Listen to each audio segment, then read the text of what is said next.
السلام عليكم ورحمه الله وبركاته. اهلا بيكم في قناه مطبخ مستر شيف في يوم جديد وحلقه جديده. لو انت اول مره تشوف القناه تشتركي في القناه، يا ريت نهتمي باللايك ده عشان بنشوف فيديوهات. النهارده بقى جايلكم ايه وصفه تحفه بجد. هنعمل طاجن بطاطس بالكفته. طبعا مقدرنا عندنا هنا انا قطع واحده فلفل رومي وفلفل حراق وطماطم حلقات، وكمان هنا بصل حلقات والبطاطا قصدي بصل حلقات والبطاطس حلقات، كله حلقات. تمام. هنركن بقى ايه المكونات دي كده على جنب ونشوف الكفته الاول هنعملها. التوابل بتاعت الكفته معلقه باربيكيا باودر ورشه زعتر ناشف وبتوابل الكفته وفلفل اسمر وكمان توم باودر وبصل باودر والملح. هنحط كده الكفته الاول عشان نعملها على طول.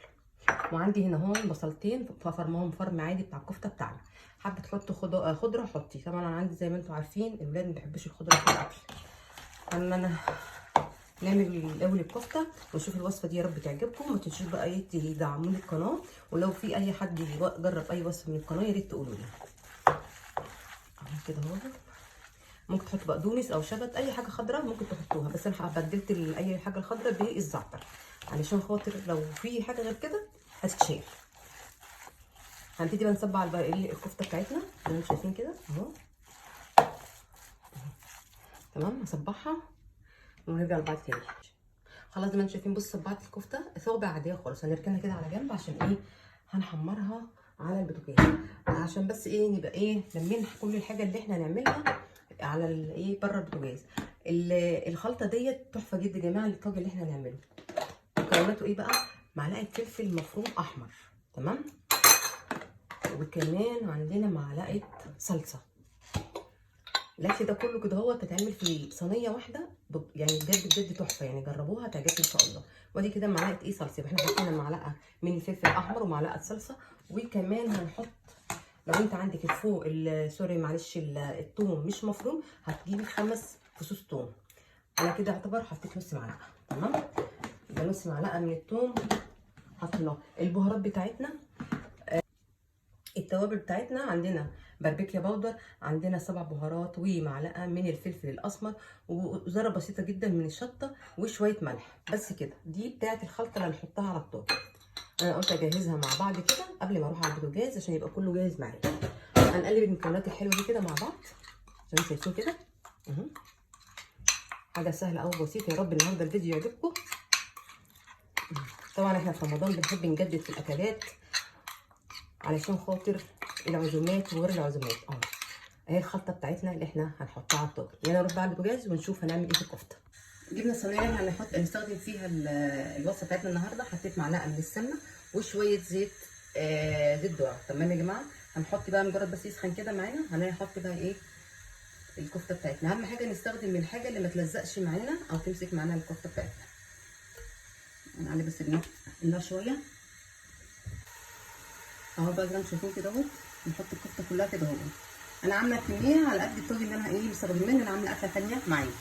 الاكله دي يا جماعه بنعمل جنبها شويه رز كده بالايه بالشعريه، بتبقى تحفه جدا جدا جدا وسهله وبسيطه ما بتاخدش وقت. يعني هي من كل المكونات، بس عشان التصوير تحس ان الواحده ايه لازم اقول بالدقه كده وبحط حاجه لوحدها وكده. لكن انا لو بشتغل مع نفسي بحط المكونات كلها على بعض وخلاص وبشتغل. لكن لازم اصور وانا بصور اكون عامله كل حاجه لوحدها علشان تبان معاكم الوصفه ماشيه ازاي. يعني نغير يا جماعه من الاكلات بتاعتنا. طبعا رمضان بيحب الاكل، فايه بنغير في الاكل بتاعنا وفي نفس الوقت بنعمل وصفات جديده مش جديده زي ما انتم شايفين. يعني بتبقى مكونات حلوه وسهله وبسيطه وايه وفي نفس الوقت ايه بتنفع معانا في العزومات. نسيبها بس لحد ما تتحمر نبقى كويس ونرجع لبعض. وادي شايفين هون احنا بس بنديها بس صدمه كده، مش بنحمرها كويس او يعني قصدي علشان هتخش لسه الفرن. شايفين. طلع بقى ايه طلعتين شايفين عامله ازاي. هو ده اللون اللي احنا محتاجينه عشان هتخش الفرن.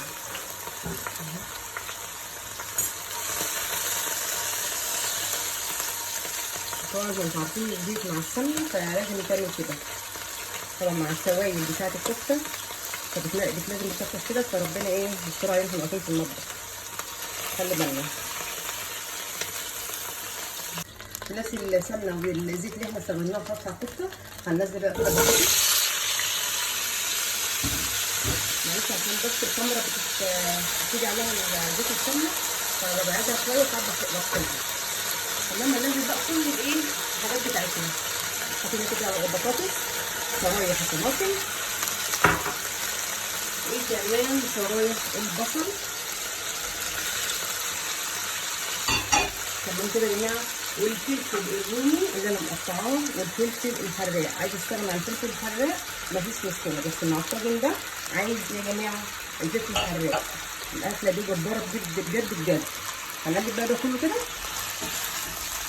ما فيش بقى ريحه، ده لسه كمان ما حطيتش الخلطه اللي احنا عاملينها مع بعض. بصوا بقى يا جماعه، ليه بقى حطيت بعد الكفته؟ علشان تشرب كل اللي نزل من الكفته. فاهمين يا جماعه ازاي؟ بصوا بجد الالوان فعلا بتفتح النفس، بتخلي الواحد كده تحس ان انت عايز تاكل. يعني هو بنتي بالصوت تقول لي ريحه الاكل جميل جدا، ما ينفعش تاكل. خلاص كده نعلي بقى علينا النار كده، هتاخد بس تشويحه مش اكتر، اللي هي تكمل شويه فين في الفرن. الخلطه بتاعتنا بقى تنزل عليها كده الوصفه فيها طماطم يا جماعه، عشان في ناس بيفتكروا ان الاكل انا ساعات بعمله من غير طماطم، بياخدوا بس كده الجزء بتاع الفيسبوك مش يخشوا على اليوتيوب ويشوفوا الوصفه كلها.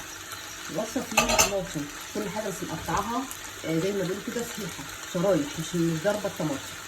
طاجن البطاطس مش مضروب طماطم، حاطه صلصه في الخلطه ومقطعه طماطم مع البصل مع الفلفل، يعني زي ما انتم شايفين كده حاجه تحفه. شوفوا الفيديو للاخر صدقوني هتدعوا لي عليه، بس هو هيدعوا عليا. زي ما انتم شايفين كده هشوحها تشويحه بسيطه، ونرجع نشوف الخطوه الثانيه بتاعت طاجن البطاطس بالكفته. خلاص كده كله جاهز معانا عشان ايه نرص الطاجن بتاعنا. الطاجن بتاعنا قبل ما نحط عليه اي حاجه هنحط معلقه سمنه في الايه في العقل كده او القاع بتاع الطاجن، بس كده تمام يا جماعه. هنرص بقى الطاجن بتاعنا، هننزل بقى الخضار كله كده الاول. حاجه سهله وبسيطه جدا جدا مش مكلفه يعني، بس بجد يعني هتجددي في الوصفات وفي نفس الوقت حاجه جميله. زي ما انتم شايفين اهو، طبعا كل السوائل بتاعت الخضار نزلت، هتستوي بيها مش هنحط عليها ميه خالص زي ما هي كده. ان احنا التشويحه دي فبتعتبر خدت ايه صدمه كده من الخضار، من قصدي الدخانه. فزي ما انتم عارفين البطاطس ما بتاخدش سوا كتير، وفي نفس الوقت احنا في نفس الوقت محمرين نص تحميره للكفته بتاعتنا، فمش محتاجه برده تقعد كتير. تمام كده كده حلوه. على الوش بقى كده هننزل الكفته بتاعتنا. مش بقول لكم حاجه جباره بجد يا جماعه، بجد تحفه تحفه تحفه. يعني اي حد هيشوف كده بس اسم البتاع ما يقولوش ايه ده ايه ده، لا مش حلوه، لا اخش بجد وشوفوها مش هتندموا. حاجه جميله هتشرفي كده في العزومات، وفي نفس الوقت جددتي. و30 يوم رمضان بيبقى محتاج اكل، ما تحتاريش في الاكل، وشوفي الوصفات اللي على القناه، يا رب تعجبكم. متنسوش تعملوا القناه. وكده خلصت الوصفه بتاعتنا. طلعنا زي ما انتم شايفين بقى الطاجن اهو خلاص من الفرن. ريحته بقى ما اقولكوش بقى يا جماعه. هنجيب بقى كده واحده فحمايه، تمام، حاجه بجد تحفه. يا رب تجربوا الوصفه دي وتعجبكم، وتكتبوا لي في الكومنتات الوصفه دي عجبتكم وعملتوها ازاي. تمام، مش هنحط عليها زيت ولا حاجه، هناخد من الصوص بتاع البطاطس التحفه دي. ده الوصفه دي جباره يا جماعه. نحطها بس كده ونغطيها تاني بالورق الفويل عشان ايه تعمل ايه الريحه بتاعت الايه الدخانه بتاعت الفحميه. دي الوصفه بتاعتنا النهارده، وده الفيديو بتاعنا اللي احنا عملناه. يا رب الوصفه النهارده تكون عجبتكم، ويا ريت تجربوها. ما تنسوش تعملوا لايك للفيديو واشتركوا في القناه، واستنونا ان شاء الله في الفيديو الجاي ان شاء الله. والسلام عليكم ورحمه الله وبركاته.